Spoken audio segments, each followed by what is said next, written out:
This is the Chris Van Vliet Show. Now, that's not just the coolest. And that's not just the best. That's from Pickering, Ontario, Canada. Now, that, my friends, is just incredible.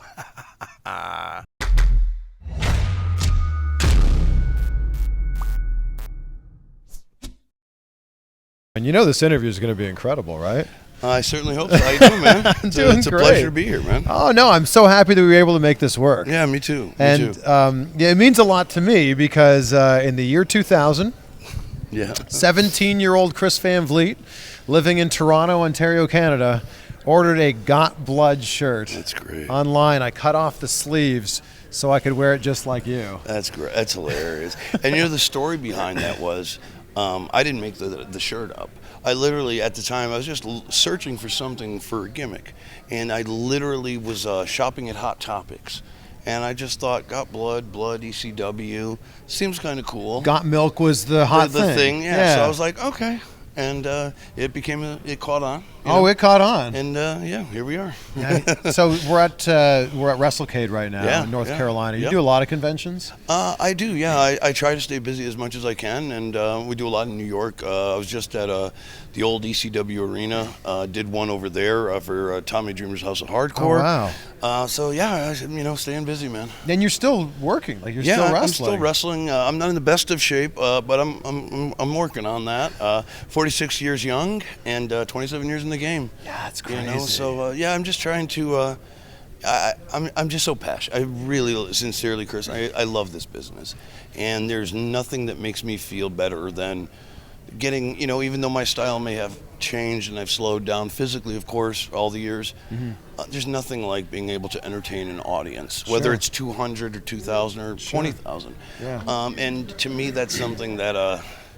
It's like a drug. You love it. It's what you do, like actors act. Sure. And I'm just blessed to be able to have any kind of platform, to do what I do. Just, for example, just to be on your show is awesome. Well, you have your own show. You know? I do a podcast called Talking Elite with Vince Russo, and I also have my own small little individual podcast called I Hate This Podcast.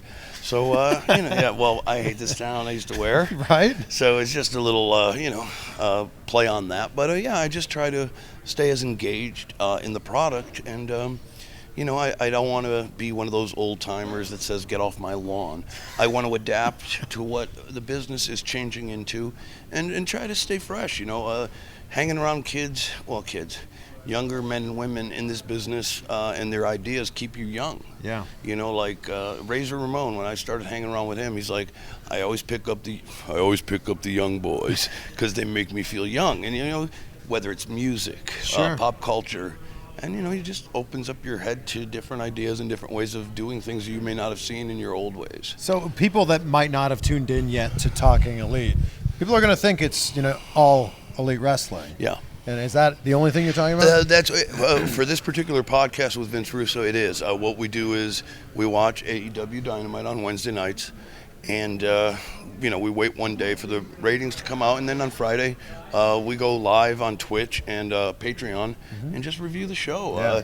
And it's interesting because Vince Russo, obviously Attitude Era writer, very successful, but also very controversial. Sure. He had very high ups and very big downs. People say a lot of things, very opinionated. And, and he admits himself, he's made a lot of bold moves. Some hit, some didn't. Right. But he's the writer of the podcast, and I'm the wrestler. So he gives his opinion on the writing aspect, and I just give the professional wrestling side of what a veteran would say, and we just review the show and give it an honest, fun time, Since you used to say I hate this town, and SCU's gimmick they is do, yes. Worst town ever. Yes. Or worst town I've ever been in. How do you feel about that? At first, I'm so not vain, or I try not to be. I didn't connect, and then I'm like, wait a minute, didn't I do that like a long time ago? And I've known Christopher Daniels since we were both kids. Like, I've known him since I was 21, 22 years old, when we were all doing jobs in the WWF in the 90s. Right. So I've known Christopher a very long time, but I just think they came up with that themselves. I don't think it was anything, but it's funny how what was old is new again. And, Yeah. you know, it's usually the same spin. You're just trying to get a response from whatever crowd you go Sure. to. And it's just easy, cheap heat, as Mick Foley would say. That's definitely You it. know what I mean? This resurgence for you in the ring, do you think that's something that you owed to yourself, or is that something you think you owed to the fans? That's a great question. Not to the fans, to myself. That's a deep question because I've always felt like, I was talking about this with Shane Douglas, a lot of guys like, and I have no heat with any of them, but like the Hulk Hogan's, the Undertakers, and many others stayed around so long, and God bless them. There was that generation got skipped, for example. You know, guys like us that were, you know, when we're supposed to be coming up in like the 2005s, that was like the veterans, that was our veteran time. They were still on top. So we kind of just went away and got wiped under the rug, and then this new generation. So for me, I owe it to myself. I've made a lot of mistakes in my life through drug addiction and, you know, stuff like that, which really took a toll on my career in many ways, and I've had many opportunities. I was under contract with the WWE 3 separate times. Twice I got let go, once I quit. But for me, I have something to prove to me, not to my family. We're all good, and the fans respect and love me, and I'm grateful. But to me, I would just like to close it on my terms because I do love it so deeply, and I feel so much passion for it. I would just like to do it right for me as a performer and as an individual. Do you have an end goal with how much game? longer you'd like to do it for, or a certain match you'd like to end on? Not really. Honestly, I'm 46 years old. I don't see myself being able to go much longer than maybe 48, 50. And I'm not talking full time. I'm talking sporadic. Sure. Like right now, I work once a week. I wrestle once a week. That's you know, pretty solid. But you know, it's not. It's not of the magnitude of an AEW or a WWE. The physicality. You come out with a cane. Well, you know, I don't mean a cane like I mean a Singapore cane. Yes. But I do right Clear that now. up. When you're in the indie scene, you know, I'm playing the retro gimmick, and it's all fun and games. A lot of ECW chants. And it's very easy and laid back, and I do work. Like last night, I worked in Dunbar, West Virginia. I bled. I see that. And in front of 200 people, not because anybody told me to, because I felt I owed it to the fans that paid their hard-earned money, and I figured, well, I might not necessarily be able to give them the match that Just Incredible could have 20 years ago, but I'll at least give them a sense of hardcore that they may have remembered from me back. And I just want to send everybody home. I'm so grateful that they're coming out to see me and paying respect. I want to give them that back in any way possible. So yeah, I always try to, and I don't do this every night, don't get me wrong. You're not blading every time. No, not even close. My wife would kill me. But no, what I mean by that is, though, I want to give them something. I want the fans to go home saying, and last night I saw that in the kids' eyes, like, wow, you know, I saw a lot of stuff tonight. Saw a lot of young kids flying around, but, you know, I was one of the only guys at the merch table afterwards still selling my ribs. And, you know, little blood drip down my face, and they're like, wow. Like, they know it's not real, but it's still that, well, I don't know, that it looks kind of, I don't know, it looks hurt to me. Yeah. And to me, playing that role is fascinating, and that's part of the business that I think is lost. You know, Terry Funk always taught me, he would sometimes work the boys. He would limp around backstage, and he would work the guys. And when he went through that, Mikey Whipwreck used to call him Yoda. And the reason he called him Yoda was Yoda would limp around in Star Wars, and then when it was time to have the lightsaber duel, he would zip around. Right. Boy, when Terry Funk went through that curtain, he would just be Terry Funk. Sure. And I want the fans to always remember I gave them what I could. Yeah. You know, and never ripped them off, and gave my best. Whether, hey, if I'm a little overweight, if maybe I don't have the wind I used to at this moment, I'll still give you something. Yeah. So, you know, and I'm working on the physicality piece to it. So, nonetheless. I mean, are you looking to drop some pounds? Oh, yeah, no, I've been talking to Dallas Page for a while now, and I'm on the DDP yoga program. I'm on the diet. But my biggest problem is consistency, quite frankly, because my life has been really hectic. A, traveling, and B, just life. My wife has, she's a nurse's aide, so her hours are different. I have a 12-year-old disabled boy that I have to take care of, which is, he's wonderful. But sometimes, you make excuses for, well, I'm a little tired today. I'm not going to, and I just got to do better, take more accountability and get there, and I will. But when you have a reason to as well, and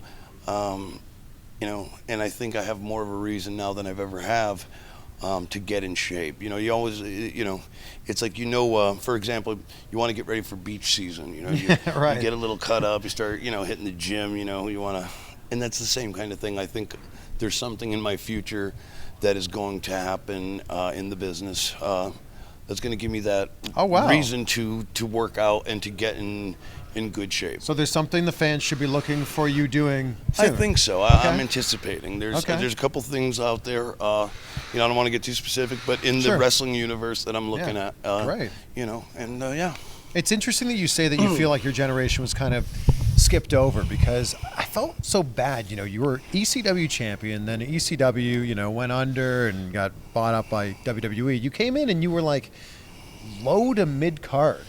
And I just felt so bad because you had so much potential. Well, what had happened, it broke my heart too. And initially, it was the weirdest time in professional wrestling, because if you remember correctly, WCW was going under as well. Yes. And ECW as well. So now you got a monopoly. Yeah. And everybody's jumping ship. Yeah, and they had the whole invasion angle. And then it's like, if you don't have if you don't have a life raft, the Titanic is sinking and you don't got a raft. I was lucky enough to get one. I got a 6-figure deal, and initially they teamed me with X-Pac, who is an old-time friend of mine, running buddy of mine, and we were a hell of a tag team. But then, right in the middle of what we were doing, WCW got bought under, and then the invasion kind of. I went with the invasion side. They went with the Pac. Went with the Yes. And then it just got completely blurred, because you had all these think about it. You have every star in professional wrestling to compete with, and I'm competing for a spot. Yeah. So it really, being that we could have been a hell of a tag team, to you're lucky you have a job, kid.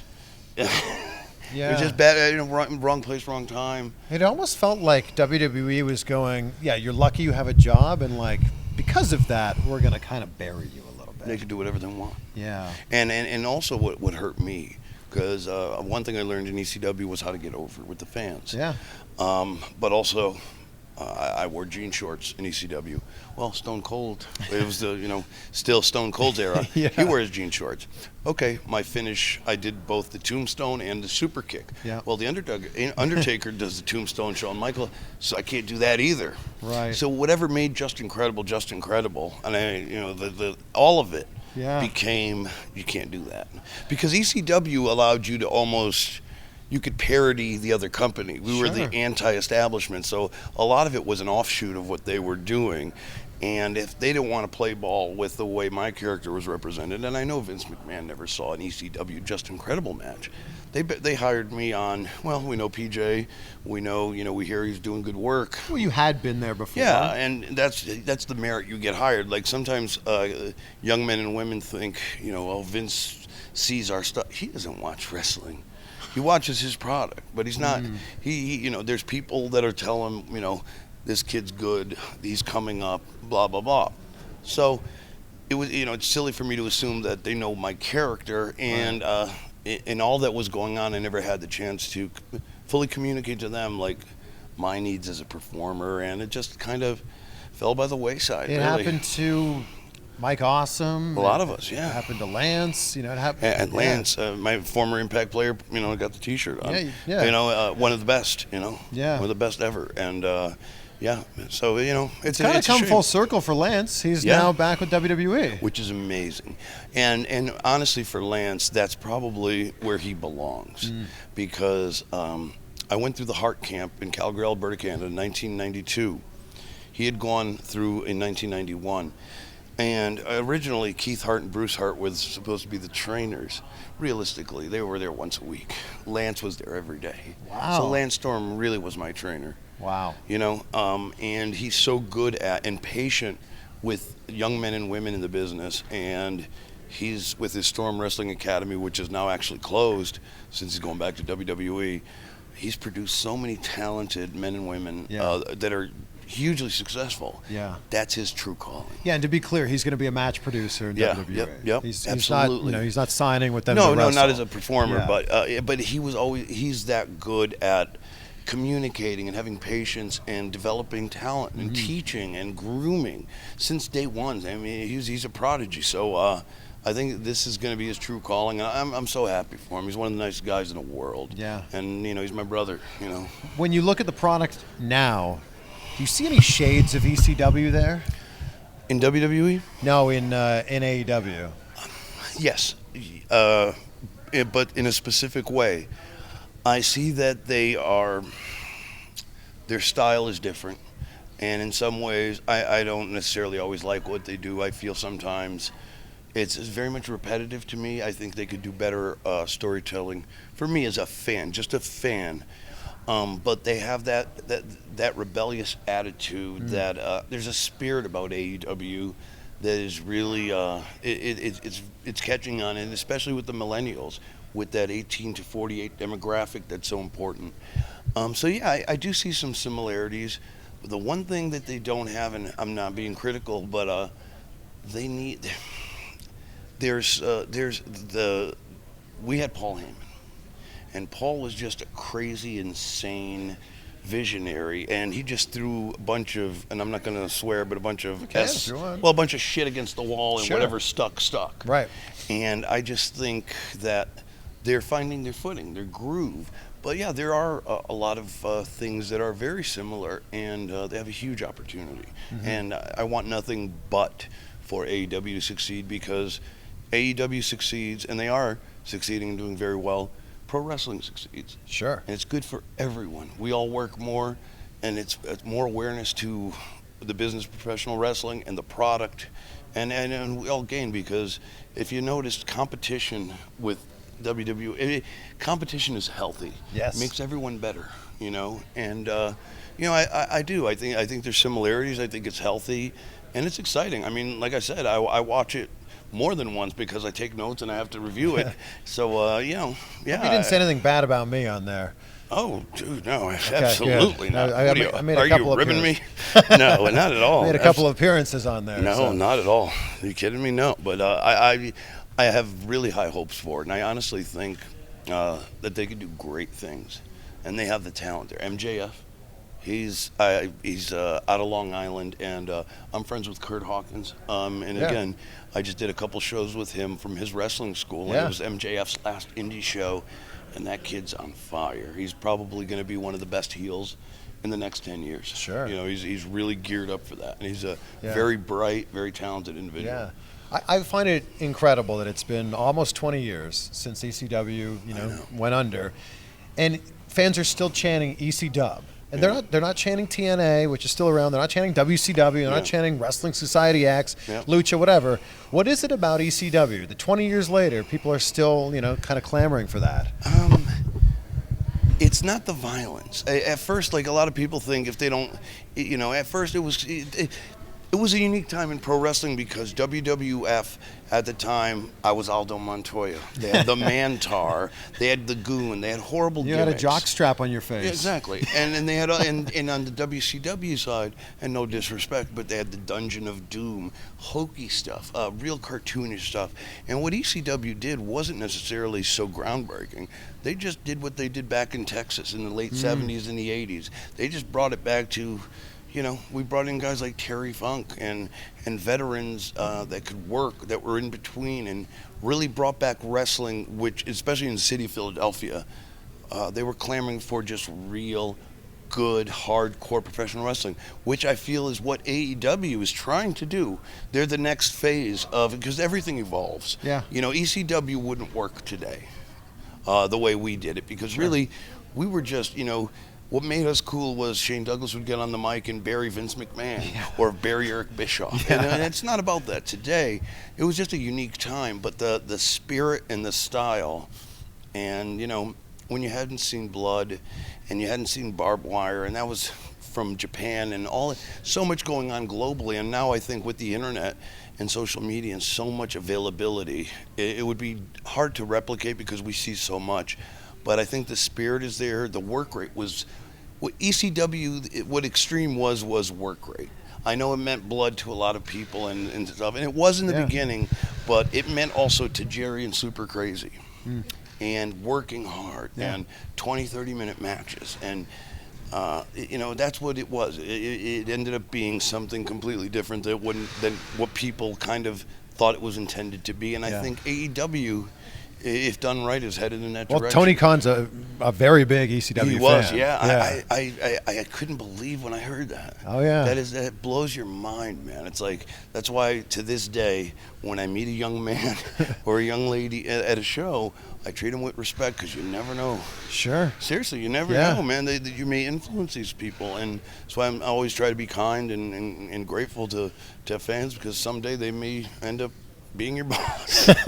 Coming from that Extreme era, coming from ECW, what did you think of Jon Moxley and Kenny Omega's Lights Out match?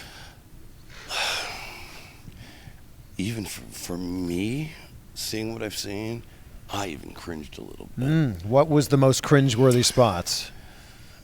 Not to give much away, because I don't know any of the inner workings. I do not know the inner workings, but the glass, some of the barbed wire stuff. Even to me, I was like, because I had never done that stuff. Yeah. Even me. Yeah. I've done some barbed wire stuff with Dreamer and Sandman and so forth. It worked with Terry Funk, but not at that level. So I thought it was, but at the same time, it shows the passion and the giving and their all. And Jon Moxley's been waiting 10 years to do that. Oh, yeah. He's been, and Omega is Kenny Omega, one of the best in the entire world. Yeah. So, but it was cringeworthy, man. I watched it uncomfortably. Not because it freaked me out. I was just like, guys, don't get, I don't want to see nobody hurt themselves. You know what I mean? Like, seriously, God forbid. We just had Moxley on the show, and he was showing me, like, scars on his hand. He's like, oh, yeah, that's from glass. That's from barbed wire. I'm like, dude. Yeah, I may have run into him as when he was younger, because he's from Jersey, and I lived in Jersey from that area. I don't think I've ever met him. Well, I think he's from Cincinnati. Oh, is he? Yeah, he's from Cincinnati. I think so. Maybe because of CZW. Yeah, maybe there it is. Yeah. Sorry, but I don't think I've ever met him. But he's truly, man. He's got it, whatever it is, and he could be the next thing. Well, he really could. He's in line for a title shot from the looks of things. Yeah. So Jericho, brother. They're even me, and like I said, Jericho was a class behind me, and I think Chris was my 4th ever match. Wow! And it's out there somewhere on YouTube. If you look it up, Rocky Mountain Pro Wrestling 1992, PJ Walker versus Chris Jericho. Wow! Yes, he had long, big rock and roll hair, a lot thicker than it is today, and I actually had hair in front of 100 people. But anyways, he was my 4th ever match. But to see Chris today and the way you hear his music, I still get goosebumps. He is so over, and the way he's commanding AEW, it's just like they really have something special, especially with Jericho. Yeah, and at his age, and not to diss the age, because I'm old too. Well, bad word. But he's still doing it. He's still doing it at a high level. Well, he keeps reinventing himself. And he's brilliant. He is. Brilliant. I mean, you've been, you kind of went through a reinvention yourself, with the help of Diamond Dallas Page. Yeah. How much did he help you kind of get out of what you were in? Dallas is one of those guys where he will call you no matter what time, no matter how busy he is, and he makes you accountable, and not to bust your balls, but literally, bro, what are you doing? And you respect and love him, and he's like, he just cares about you. It's like, do this. You get up off your ass. Come on, man. And he'll talk to you for 30 minutes or 30 seconds, whatever you need, and he'll give you that time, and it's amazing. I thought to myself at first, like, why is Dallas doing this for me? Like, I don't even know him that well. Yeah. And he's just a very selfless guy, and I think he gets something out of it because I think he genuinely likes to help people. And it's not a work. I don't get nothing from, I don't get nothing from saying that. But I think that's genuinely who Dallas Page is, and just keeping me accountable. And like anytime, like he'll give you a call. Hey man, how you doing? Checking in. What's up? Yeah. Almost like a sober buddy, And I'm not going to say I'm perfect. I haven't done drugs I was an opioid addict, heroin addict. Haven't done that since 2011. Wow, But congratulations. Thank you. But I have a problem with alcohol. Am I perfect? No. Do I drink every day? No. I'm trying. I'm working hard. And it's not very easy all the time.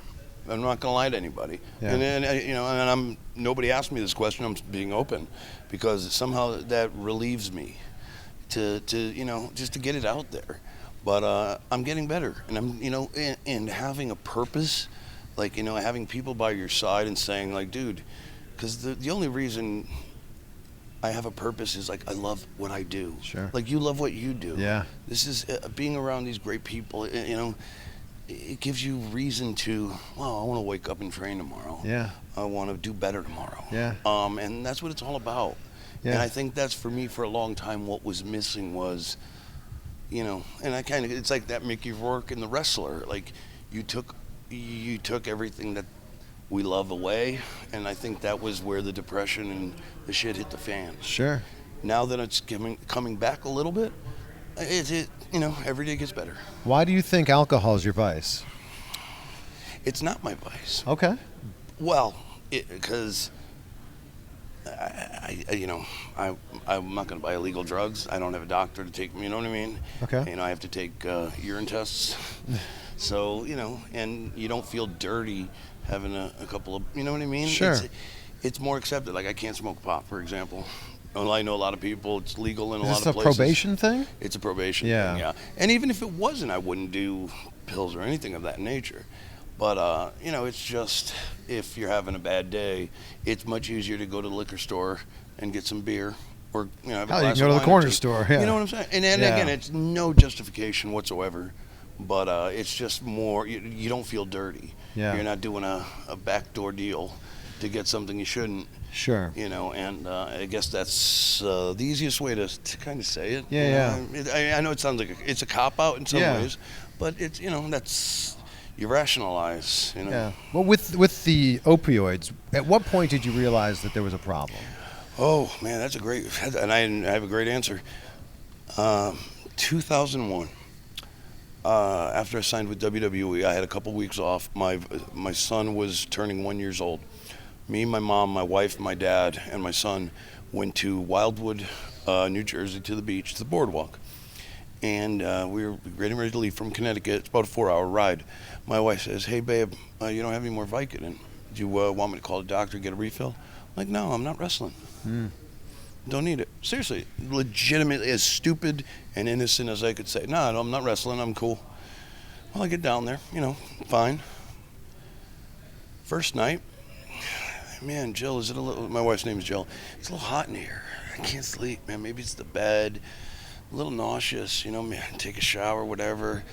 Then the next morning, diarrhea, a little vomiting. Third day, I'm starting to cry for no reason, getting very emotional and very sick. Fourth day, I was cracking. I was like shaking and shivering, couldn't sleep. Called my doctor. I'm like, "Doc, what's wrong with me? I don't know what's wrong." And he goes, "Well, do you have your medication?" I said, "No, I just didn't feel." He goes, "Okay." Called it in, took a couple pills. Wow. Normal. I wasn't even getting high anymore. I was just getting normal. Wow. And I didn't realize, wow, and then like light bulb, because I never was big into drugs. It's like light bulb, physical addiction.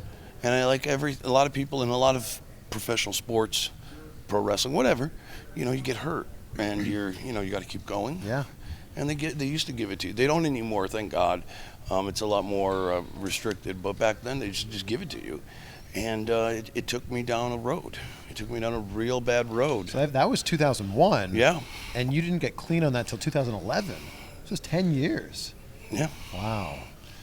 Yeah. It was a battle. It was a battle, and and it was every day was where you're going to get your I was running prescriptions from different doctors, different pharmacies, and what really happened when Chris Benoit happened. Vince had sent out letters kind of to everybody, and the doctors cut everybody off. So then that's where, I can't believe I'm saying this to everybody, but that's when, doctors cut people off, and then it's like, well, where am I going to, I still got to go to work. Sure. I'm going to be sick. Yeah. And you're buying it off of, not the streets, like, on the corner, but, you might know John, down the road that has something, and once that dries up, one day somebody's like, well, you ever do heroin? Yeah. I'm like, no. Well, it's kind of like, well, okay, I'm sick. And then went that way. Wow. And thankfully, again, I'm not trying to put WWE over, but through their recovery program, they put me in treatment, and ever since, But that was, they took good care of us. That was big for you, though, to go, I have a problem here. You called up WWE and said, it. Can you guys take care of it? I couldn't live like that anymore. Yeah. Not with that. And WWE, they took care of everything. Yeah, they took care of everything, and more than once. Wow. More than once, because I went back to treatment for alcohol in 2017, and they took care of that as well. World-class places, too. So how long are you actually in rehab for? I've done a couple stints, 28 days. Okay. 28 days. And after 28 days, you're fine? Well, no. Okay. No, it's you got to do. They say to do meetings, maybe therapy once a week. It's forever a struggle, because when you take drugs or alcohol to that level, your brain chemistry is off. Sure. Your dopamine, your endorphins, they're very low. Even though you're not addicted physically, you're still lacking in, you're miserable, you're not happy, and you don't know why. Yeah. And it's almost like a very much of a deep depression. Yeah. It takes you sometimes a year to Yeah. build that back up in your body. So it was a very difficult time. It was really, really hard, and trying to mask it. Well, mask is not a good word, but to hide it from the world, out of shame, guilt, whatever, and you don't want to let anybody know. So you just try to truck along and get by any way you can. And but your marriage withstood this, which is married. That's very impressive. To a beautiful wife for 23 years, man, since 1997. Wow. Still going strong. 3 beautiful kids. My oldest is a sophomore at Rutgers University. Wow, congratulations. And 2 other beautiful children with her, and still going strong. Right, but it's great to see, after hearing all of that, it's great to see where you're at now. Yeah, you seem like you're in a great frame of mind now. I've realized now, especially the older I get, all of this could be gone in a minute, and we're a very unique time in wrestling where there's so much out there for us. And again, it's what makes me happy. And my therapist has said this to me too. You got to look for other things to make you. And of course, my family is my driving force. But we're driven people. We're goal-oriented people. So you got to find stuff to go after. Yeah. So I got to just keep setting goals, whether they're in the business or outside the business. And right now I just have a certain frame of mind where, I only have a couple years left as an active performer. Mm-hmm. I just want to go out on my terms in a positive way. I don't want to waste a career in a negative light. Mm-hmm. I just want to make this right. And going forward, of course, not just for wrestling, but, for me, because it's something I hold so near and dear, I just want to make it right. Yeah. Do you have a certain person that you want to have that final match with? No. If I could have a final match with anybody, anybody, it would probably be Tommy Dreamer. Yeah. And that's the funny thing is, and if he's listening and watching, we've already had this retirement match a couple years ago in Sayreville, New Jersey. But if there was anybody, it would be him. Do you still keep in touch with Paul Heyman? I have not. No, I haven't talked. Unfortunately, there's no heat at all. No, but he's a busy guy, and it's weird sometimes in this business. There's so many of us. There's a disconnect, and I haven't talked to him probably in 5 or 6 years. While there's a disconnect, you sat at a table here with Raven, Sandman, Shane Douglas, Rhino. Those are the guys. That was badass to see all you guys together. I mean, but when I see those guys, it's honestly like no time has passed. I wrestled Shane Douglas 2 weeks ago, so that's a little different. I see Shane quite a bit, But I haven't seen Raven in over a decade. Wow. I haven't seen Rhino in probably the same amount of time. Mikey I see quite often. Again, it's a lot of it's locally where we live and do independent wrestling. But nonetheless, man, it's like when you see each other, it's like no time has passed, and you love those people. There really is an honest, and especially with the ECW guys. And I've seen this, and everybody talks about it that's involved in it. You don't get it with the WWE. You don't get it with other groups, TNA, and I've worked for all of them.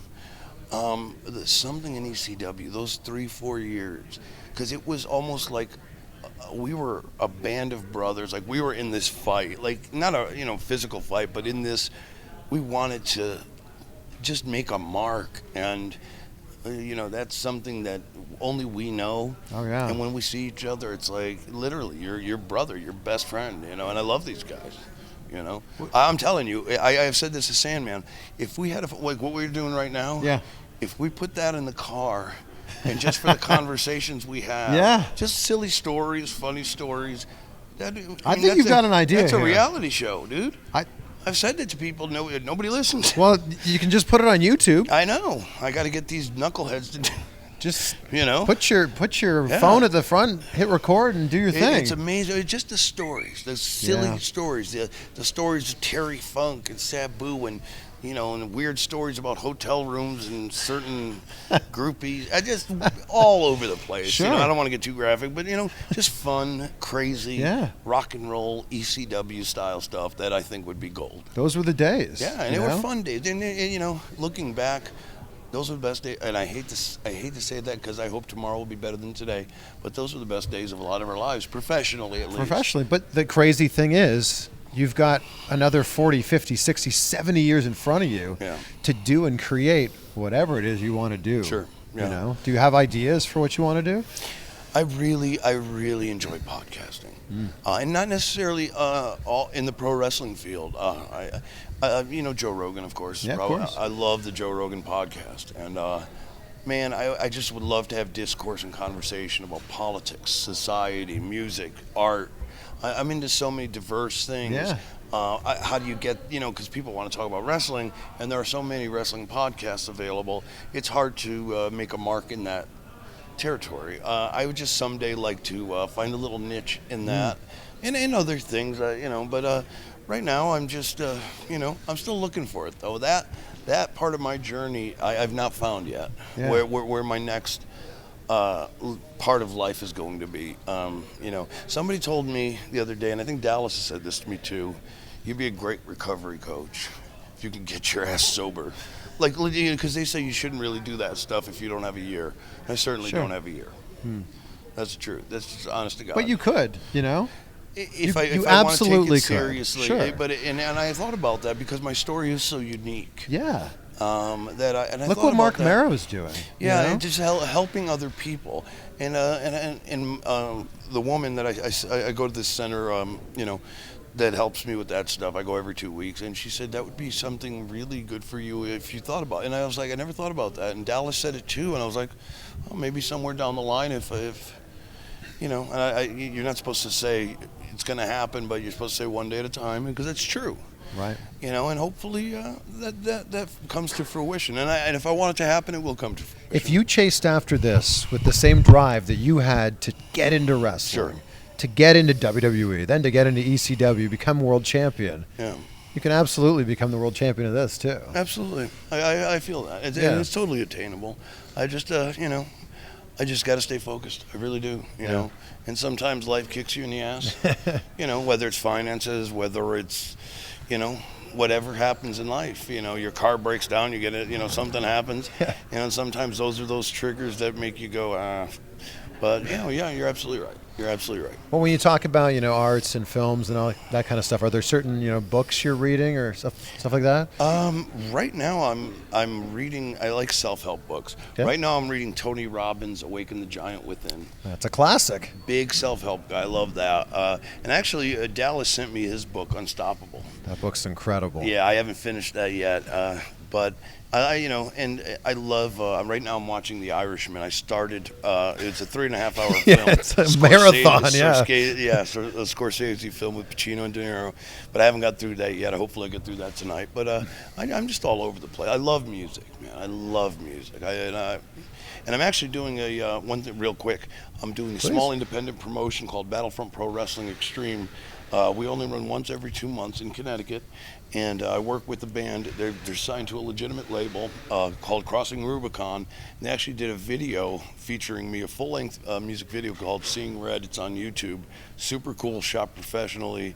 And what we're doing is we're doing 5 matches, and we're having bands play, but like real bands that are signed to deals and local. Play the entrance themes. Yeah, and like just something that's different. Cool. Yeah, we're just trying, and again, it's a low budget, but just something again like a passion project. Yeah, something that's not it's not going to change the world, but a local thing that we're just trying to do to have some fun and see if it sticks. Yeah, you're very much an entrepreneur. You're working for yourself. I try, bro. Yeah. I really try. And that's all, that's what pro wrestling has been for me my whole life. I've been, self-employed. Yeah. I've been my own business. So, I just, but also because I love what I do. Yeah. I love to create, and because when it's right, there's nothing better in the world. Yeah. Like even sitting here talking to you, I'm having a great time. Like sometimes interviews are Me too. really painstaking. But I feel like I'm getting to communicate to not just yourself, but to the people. Yeah. And you have a broad audience. My feelings, my life, and kind of where I've been. So, it's all positive. I think that, there's a certain demographic that's watching this right now that hasn't seen you since either ECW or since WWE. Well, a lot of the kids, that's the whole thing, too. That's the biggest problem for me, I feel, and a lot of us guys. ECW has been long gone. The kids coming up today don't know it other than the WWE network, if they so chose to go on and watch ECW. Yeah. So you're really fighting an uphill battle to rebrand and somewhat reintroduce yourself to the young, the millennials. Well, let's help them out, for the ECW fans that are watching, or for the people who maybe want to tune into some ECW. Sure. What is the greatest Just Incredible match of all time? Wow, that's a handful. I'll give you 2, and I'll do them quick.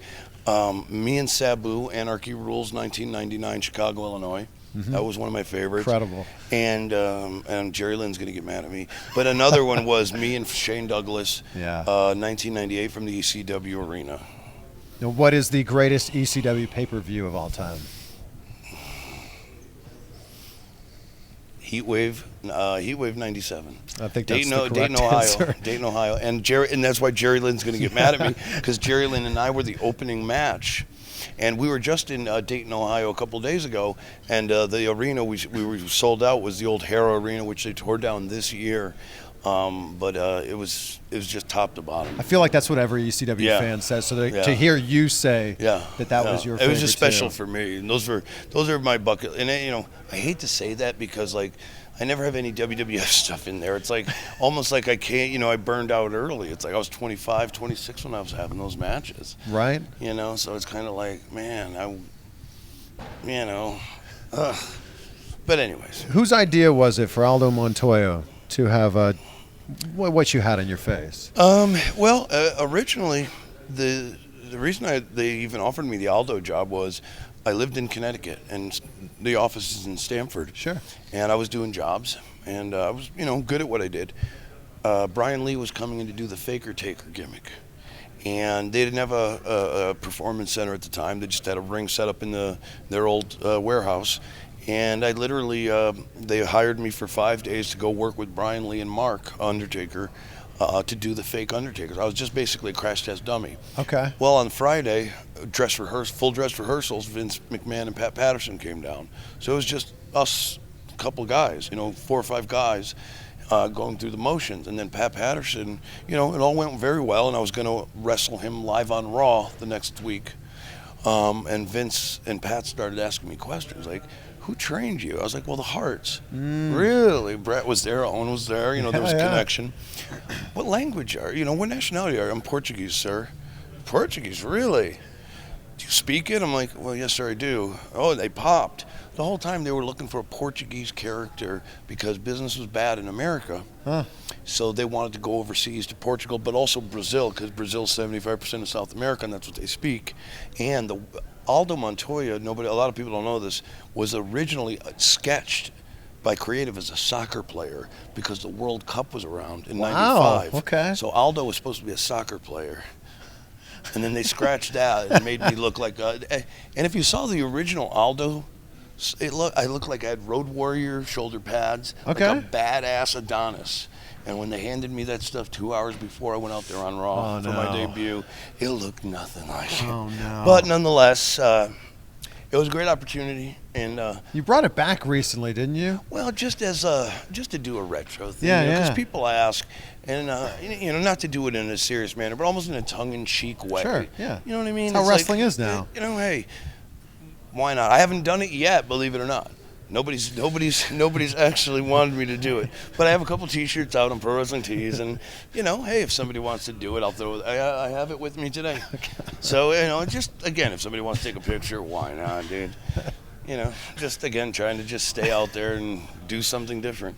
I want to say, I know. It's a great note to end on, though. I want to say thank you for taking the time to do this. Thank you, sir. I appreciate it. PJ, so much, we'd been texting for a while to make this happen. Yeah. And now we're in the same place at the same time. It's awesome. Couldn't have worked out better, and I'm so grateful. Thank you for having me on your show, man. Of course. And where can people find you? On Twitter at PJ Polaco, also on Instagram, same thing at PJ Polaco, and I got a great YouTube channel with great instructional videos called Pro Wrestling 101. Mm-hmm. Just go to YouTube and put that in the search engine, and that's pretty much it. And then your podcast, too. And then my podcast with Vince Russo. Podcasts? Well, podcast, yes. Yes. I Hate This podcast is Apple, iTunes, that whole thing. And Vince Russo's podcast, Talking Elite, is patreon.com/Russo TWC. And that's pretty much it. It's just great to see where you're at now, knowing where you were, 10-ish years ago. Yeah. I'm very grateful, man. I'm grateful to be here, and Winston-Salem is it's like a high school reunion to be around all these great guys and seeing your friends, and now I got to wrestle in a couple of minutes, so that's another one. But Thank you so much. Thank you, Chris. It was my pleasure, sir. Appreciate you. Thank you so much. Well, there we go. That interview wasn't just the coolest. It wasn't just the best. That interview, my friends, was just incredible. Thank you so much for checking out this chat. Thank you for sticking around all the way until the end. And a big thank you to Justin/PJ for being so open, so honest in that interview about everything that he's been through and everything that he's currently going through. By the way, the shirt that I was wearing in this interview, the new one from Collar and Elbow, I think this is my favorite shirt that they've made. What a great shirt. Got so many compliments on this when I was wearing it during that interview and afterwards. If you want to grab this shirt or anything else from Collar and Elbow, you can use my code CVV10. It'll get you 10% off of, everything that they sell. And I'd mentioned in a previous wrap-up video that I had a small collection of wrestling belts, some of them signed. So here's a quick peek here. And you know that if you collect wrestling belts or any other memorabilia, these from IKEA, the display cases, are the best. So we got the Tag Team Championship, ECW Championship, that one signed by RVD. Current WWE Championship and Winged Eagle signed by Hulk Hogan. Also got the red boot here signed by none other than, Ric Flair, and a Rey Mysterio mask. I got to meet him. Got to have him sign that one as well. So Just Incredible has a ton going on. You can check out both of the podcasts that he was talking about, plus the one with Vince Russo. Vince Russo needs to be a guest on the show. How great would that be? I think the chat with Vince Russo could easily become the longest chat. Of course, we just had the longest interview on the show with Austin Aries, but I think a Vince Russo one, man, that could be great. So thank you for checking this one out. CVV10 to save 10% at Collar and Elbow. And we will see you soon.